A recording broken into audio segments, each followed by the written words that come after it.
Look out for the gingerbread man, or men. What's he got in his hand? Is that a present for me? Hi, and welcome to the Dark Christmas Tales Advent Calendar. This tale is called Gingerbread, written by Angela Blythe and read by the author. Depressingly, I had drawn one of the short straws, which meant I had to work on Christmas Eve. It ended up being the strangest and most horrific Christmas Eve I ever had. What I saw on that day changed my perception of the world, what could happen, and what we think is reality. I work for a company who make, supply and service CCTV. Ours is a particular type, the very best. We tend to only fit out government buildings, premium homes, and some secret places I can't tell you about. What I'm trying to tell you is that it's very expensive. I was on duty that day as the on-call technician. There was someone on the front desk answering calls, one bloke upstairs in accounts who we all knew had no life, and me. Generally, our systems looked after themselves. They contacted the police directly through the system. It was an easy day at first. I just sat about, tinkering with a few old jobs that I'd meant to get to. I drank lots of coffee and ate mince pies. It would probably be like this until I knocked off. I had got in at 8 and would be here until 8 tonight. My mate Trevor would then take over until 8 in the morning. My other colleague Mike had really drawn the short straw, and his shift would begin at 8 on Christmas morning until 8 in the evening. Reception contacted me just after 10 a.m. and asked me to come to the front desk, and I was pleased to visit there. We had a lovely Christmas tree in the foyer, and I needed an influx of Christmas spirit. In front of the receptionist stood a tired, white-faced man who explained that he was from the local police force. They had retrieved the CCTV from a crime, which had happened the night before last. He had tried to watch it all and had seen the crux of it, but they needed some help. He said there was interference on the recording. He and his colleagues had managed to get glimpses of what was going on, but the circumstances seemed very strange. He asked me if I could tidy it up and enhance the crime scene area. Of course, I'm sure I can get it back to a decent, watchable quality. Follow me, I said. I walked to the lift and began the ascent upstairs. It sounds like somebody won't have a good Christmas, I said. It probably wasn't tactful, and it was unnecessary, but I hated awkward silences. I should be able to manage a lift journey without speaking. Christmas Eve just didn't seem the day for it. You have no idea, the police officer said, sighing. We got to the 3rd floor, and I took him into the office. Is it going to be just us? He asked. Yes, there's only me, but there isn't anything I can't do. There are others on call if it's a bigger job, I said. I didn't mean that, the police officer clarified. My name is Colin, by the way. Pleased to meet you. I introduced myself, and he explained the situation fuller. What I meant to say was, I wanted to prepare all the people that were going to see this. The crime scene isn't good at all. Make no mistake, this is not a nice thing to see. The flashes that we got from the footage, I shall just say the perpetrators seem to be strange or weird. The whole situation is, Colin said. He was stumbling with his words, and I could tell that I wasn't going to like this job. Just look at it with an open mind, he said finally. All right, I will. And you needn't worry, I don't shock easily, I said. Now what's the address, and I can see what system the owners bought off us. He gave me the address, and I instantly knew what system it was without checking. I know that one, I said. They bought our top-of-the-range pack. It's the only one locally that did, so it stuck in my mind. Good thing for them that they did in the end. It didn't save them, Colin said. His face was grim, and I realised I really was going to see something I didn't want to on this Christmas Eve. Do you want a coffee before we start? I've got a couple of mince pies left if you want one too, I asked. He thought about my simple question way too long and hard. Yes, please. I've been up all night, and I was glad of getting out in the fresh air. A breather away from what I'd seen. I might be able to eat if I have the mince pie now, before we get to the worst bits, Colin said honestly. My eyebrows raised up. I didn't want it to be, of course, but if this wasn't terribly horrific, it would be one hell of an anticlimax. I made Colin a coffee and got him one of my mince pies. Sitting down at the console, Colin then passed me 3 external USB drives which contained the CCTV footage. I inserted them into the console. We were ready to go. The system that number 6 Meadow Lane had bought was extensive and covered everything. Cameras over the front and back door, in the kitchen, the living room, the study, on the stairs, and all the bedrooms. There wasn't one in the 2 bathrooms. There were 2 in the garage, one outside the door and one inside. There was one each in the front and back garden. It was an expensive system, and it had motion sensor monitors built into it. These triggered alarms. Didn't any alarms go off? They should have done, I asked him. Colin shrugged his shoulders. They can't have done. I've no idea why, Colin said. I could see what settings had been set by the homeowners. The outside ones had no motion sensors because any bit of wildlife activated it. I read the notes on their files. All motion sensors had been switched off because they had a cat and a dog in the house, which would continuously be setting them off. While I did this, Colin was enjoying his coffee and mince pie. He looked like he was going into a bit of depression about the thought of seeing more of what he glimpsed earlier today. Right, where am I looking? I asked. The kitchen. Start at 1:38, Colin said. I went to that point and pressed play. Straight away, I could see why Colin had had to bring it to me. There was a kind of static on the screen, like an old TV. There was no reason with our system that it should have that. I adjusted the picture, but it made little difference. I hoped it all wasn't going to be like that, because this would be hard going. I watched for a minute, and apart from the annoying interference, I saw nothing. Did you see that? Colin asked quickly. I hadn't seen any people moving around or entering the kitchen. The picture was very dark, but still, I should have seen something if he had. I changed some of the settings on the console, and the whole scene lit up.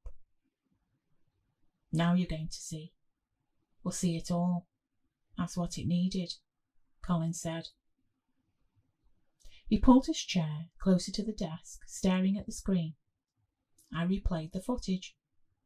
The kitchen drawer seemed to open by itself, and out came what looked like a large wooden spoon, a large knife, a rolling pin, and a gingerbread man cutter.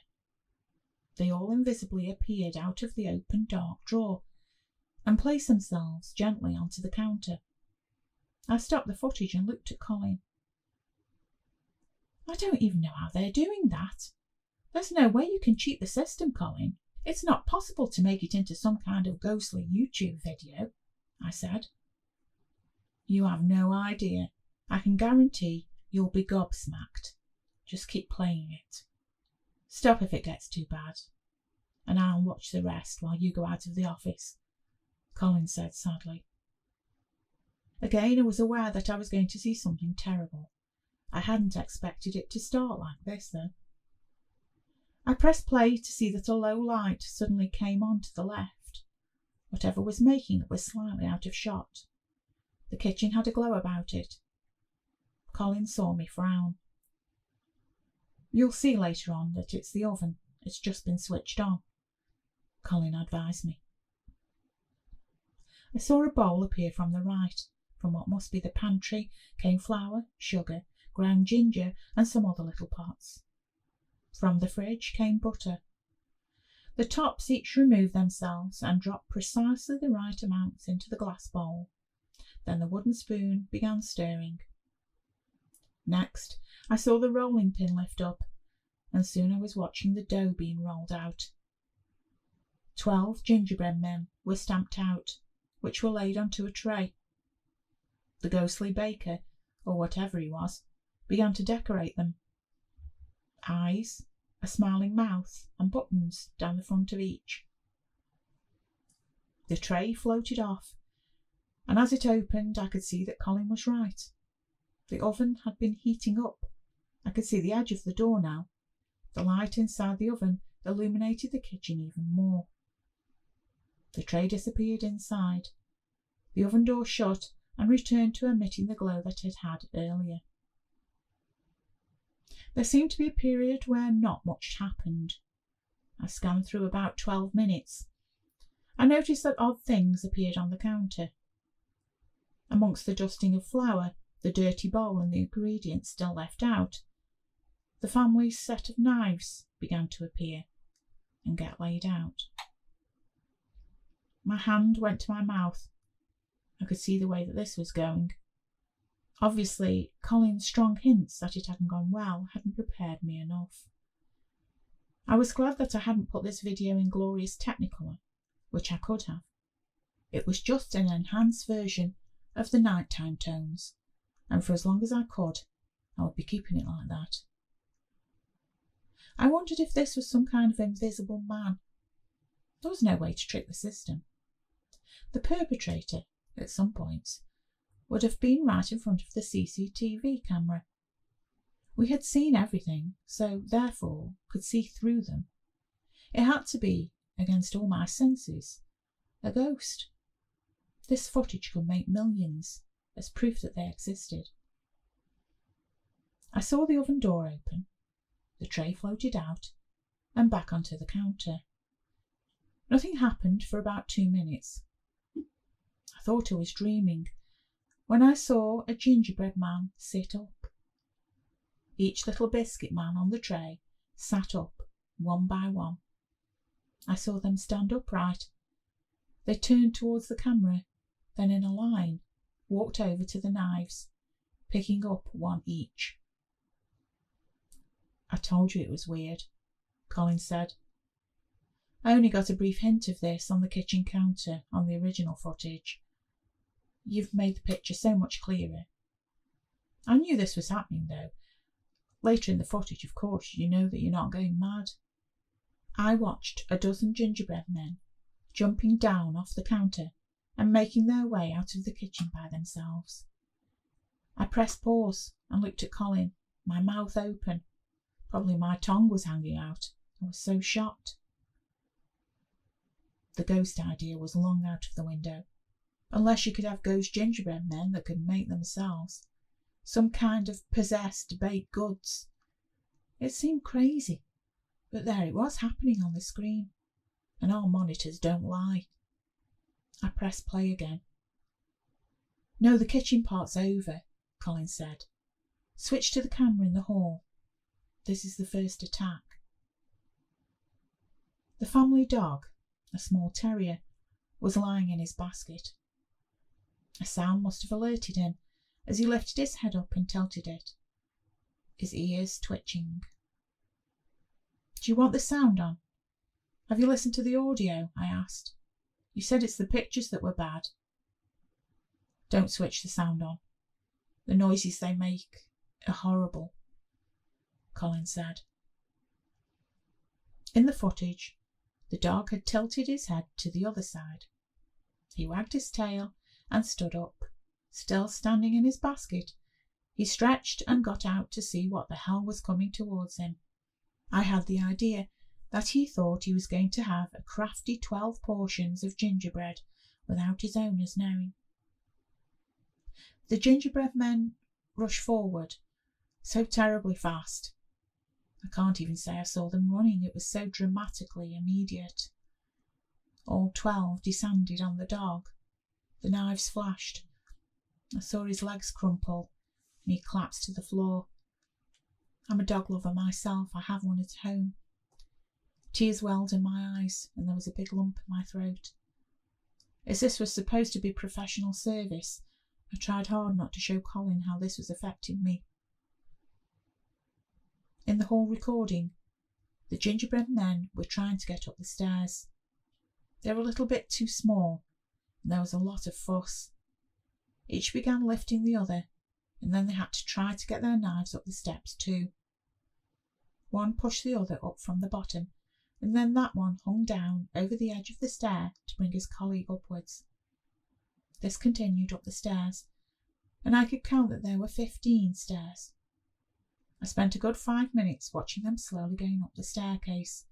It took a lot of effort. They were very determined and seemed to know where they were going. It was like a planned mission. "Switch to the landing, please," Colin said. "This bit will be new to me. I couldn't make out anything up there. It was so dark." I did as he asked, and we saw the gingerbread men line up. The whole dozen looked from side to side, as if they were deciding which place to go first. I stopped the footage. "How many people were in the house?" I asked. 2 adults, 2 children, Colin said quietly. The gingerbread men decided to go to the bedroom on the right. I switched to that bedroom without being asked. It was the children's bedroom. 2 girls. The gingerbread men began pulling each other up from the edge of the quilt again, and then passed the knives up. They went 6 to a bed. I didn't want to see this. I looked down at my fingers while the gingerbread men did their work. I could see flashing from the screen, the knives glinting in the camera, worked up and down like a needle on a sewing machine, over and over again. Talk about overkill. "Is it over yet?" I asked Colin. "No," he said. I waited a few more minutes. How long did it take them to do this? Surely one sticking their knife in would instantly kill a child. "What are they doing?" I asked Colin. I imagined that he would say dancing on them or something like that. "They're chopping them up. Chopping the children up into really, really small pieces," he said. He was rubbing at the area between his eyes on the bridge of his nose. I could tell that he had a headache. I had taken to watching him, which was a distraction to watching what I was replaying a few inches from my face. I waited a short while. "Could you switch back to the hall now, please?" Colin asked. I switched back to the hall. I was again able to watch the screen again. The dozen gingerbread men were a lot darker now. They had been dunked in the children's blood. Their knives were dark too. I could see that their mouths were open in an angry snarl. My toes curled in my shoes. I felt hot. I saw them enter the next bedroom, so I changed to the other camera. I watched the little gingerbread men pull themselves up on the quilt, as usual. One knife must have scraped against the other, because the woman looked up from her slumber for a second. Her eyes grew wide. She probably thought she was having a nightmare. I saw her lips begin to open. Was it to speak or scream? I couldn't watch it. "Keep me in the loop," I said. I caught a bit of it before I got up to walk away. With their inhuman speed, the gingerbread men were quick to silence her. About 10 of them split off to the conscious victim, while the other 2 got to work on her husband. I walked into the corner like a naughty boy at school until it was over. "She's quiet and still now," Colin said. "Now they have split into 2 sixes again. They are beginning their vigorous chopping." I waited a similar amount of time before Colin said it was over. He had switched cameras back to the kitchen to save my sanity. It was empty apart from the dirty dishes. "Is that how you found them?" I asked. "Yes," Not me myself, thank God, but that is what we found. They were due to have visitors the following day, who came and got no reply, of course. Through the glass front door, they saw the dog dead in the hall. They contacted us, and we went in, Colin told me. Did you find them? I asked. No, Colin said. Naturally, at first, we didn't know that those things had done it. Who would imagine it? So we were looking for evidence of human perpetrators. Of course, we found none. We found the baking ingredients out, and happily realised that they had paid for this system. Colin nodded towards the computer. No evidence was found at the time. If we'd found gingerbread men lying there by the bodies, or especially wandering around holding knives and covered in blood, we would have thought that it was unusual, highly unusual. But the murderers, the ones we've just seen, had gone, Colin said. Go to the camera in the back garden, please. I switched to the back garden camera, which had a shot of the back door. I saw the cat flap move and the tip of a knife come out. All the gingerbread men followed. They waited on the step until each of their legion was with them. Once they were gathered, they walked around the house. I switched cameras to watch them walk out of the front gate. That's where the CCTV ended. There was none available on the street. So they're out there somewhere? I asked. Somewhere. What's worse is that every kitchen has the ingredients to make more of them, Colin said. That was A Dark Christmas Tale, written and read by Angela Blythe. I hope you enjoyed it. If you want to find out more about further stories in this series or my other work, please go to www.angelablythe.com.